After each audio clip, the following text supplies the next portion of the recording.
Hello and welcome everyone. MPPSC mains की 1500 नंबरों की लड़ाई में हर बच्चे के मन में एक बहुत बड़ा सवाल है कि कितने मार्क्स लाने पे हम एक सेफ जोन में पहुंच जाएंगे और कंपटीशन में बने रहेंगे। तो लगभग 800 से 850 का आंकड़ा एक ऐसा आंकड़ा है जिसमें आप एक सेफ जोन में बने रहेंगे और कंपटीशन में आप बने रहेंगे। लेकिन जैसे आपको पता है बूंद बूंद से घड़ा भरता है, वैसे ही छोटे छोटे मार्क्स आप कहाँ इकट्ठे कर सकते हैं जिससे आप 850 तक पहुंच जाएं, ये हमें समझने की बहुत जरूरत है इस एग्जाम में सक्सेसफुल होने के लिए। तो आज इस एग्जाम में एक मार्क्स की बड़ी जंप लगाने की ट्रिक आपको बताती हूँ। हिंदी का पेपर जो कि 200 मार्क्स का होता है, अधिकतम बच्चे जो अंग्रेजी माध्यम से आते हैं उनका ये पेपर बहुत ज्यादा स्ट्रांग नहीं होता, लेकिन ऐसा नहीं है कि स्ट्रांग बनाया नहीं जा सकता। बहुत आसान है। यहाँ इन 200 में से आप कैसे 150 स्कोर कर सकते हैं, आज इसके बारे में समझते हैं। सबसे पहले तो अपने सामने एमपीपीएससी मेंस का हिंदी का सिलेबस रखिएगा जिससे आपको अंदाजा लगे कि मैं किस बारे में बात कर रही हूँ। सबसे पहला क्वेश्चन आप यहाँ पे देखेंगे तो वो आता है आपका 3 मार्कर क्वेश्चन जो कि 75 नंबर के आते हैं। यहाँ आप आसानी से मोर देन 65 काउंटर कर सकते हो। सिर्फ आपको एक छोटा सा टास्क करना है।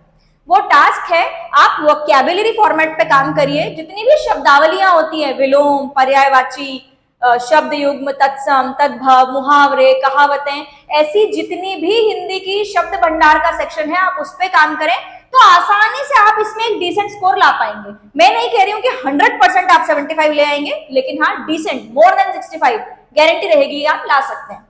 प्लस जितनी भी शब्दावली आप पढ़ेंगे आप हर शब्द को पारिभाषिक तौर पे पढ़ लें। जैसे विलोम शब्द क्या होते हैं, इनके कोई प्रकार होते हैं क्या, पर्यायवाची शब्द क्या हैं, पर्यायवाची और समानार्थी में क्या अंतर है, ये जो छोटी मोटी परिभाषाएं हैं आप इनको भी विशेष तौर पे काउंटर करें। बहुत आसान है, आसानी से आप इन्हें समझ के कर सकते हैं। तो आपके ये जो 75 मार्क्स का सेक्शन है ये बहुत अच्छे तरीके से स्ट्रांग हो जाएगा। और केवल ये ही नहीं, इसके अलावा जो प्रश्न नंबर 5 में आपसे प्रश्न किए जाएंगे जो कि 2-2 नंबर के पूछे जाएंगे और पूरी तरीके से शब्द भंडार पर बेस्ड होंगे। 20 मार्क्स का ये सेक्शन होता है। इसी के साथ साथ 10 नंबर के मुहावरे कहावतों का सेक्शन है। तो ऐसे मिला करके आप 75 और ये 30 नंबर केवल और केवल वोकैबुलरी से सिक्योर कर सकते हैं। अब इनके अलावा आपको 18 नंबर का एक बोनस है हिंदी के पेपर में, जो कि अंतिम प्रश्न है अपठित गद्यांश, जिसकी कोई तैयारी नहीं करनी होती। आपको केवल गद्यांश पढ़ना है, उत्तर छांटना है और लिखना है। इतना मात्र करने के आपको 18 नंबर है। तो लगभग केवल शब्द भंडार से ही आप इतना तो आसानी से सिक्योर कर पा रहे हैं। इसके अलावा एक आपके पास बहुत सुंदर जंप लगाने की जगह है जो कि है ट्रांसलेशन या अनुवाद। हिंदी के पेपर में 40 नंबर का वेटेज रखते हैं। अगर आप ये न्याय संगत तौर पे करके चले गए, शब्द भंडार, अपठित गद्यांश और केवल अनुवाद, इतना मात्र करने से आप आराम से 130 प्लस के स्कोर पे हैं, बहुत आराम से।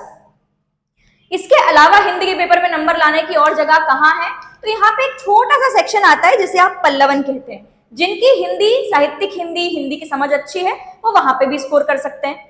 तो इस तरीके से हम देखेंगे कि यहाँ हमारे पास जंप लगाने की जगह है। ऐसा मैं क्यों कह रही हूँ, क्योंकि एवरेज बच्चों की जो मार्किंग यहाँ पे है वो 105 से 115 के बीच में है। लगभग 15 से 20 नंबर की जंप लगाने की जगह आपके पास है। तो इस तरीके से हिंदी के पेपर पे आप काम करना शुरू कीजिए, शब्द भंडार पे काम करना शुरू कीजिए, विलोम, पर्यायवाची, शब्द युग्म, तत्सम, तद्भव, मुहावरे, लोकोक्तियां। आप रोज केवल 15 या 20 मिनट भी देंगे तो आप इसे अभी से, जो 6 महीने हमारे प्रीलिम्स में आने बाकी हैं, उसके पहले ही आप 90% हिंदी का पेपर तैयार कर सकते हैं और ये आपको बड़ी जंप देगा।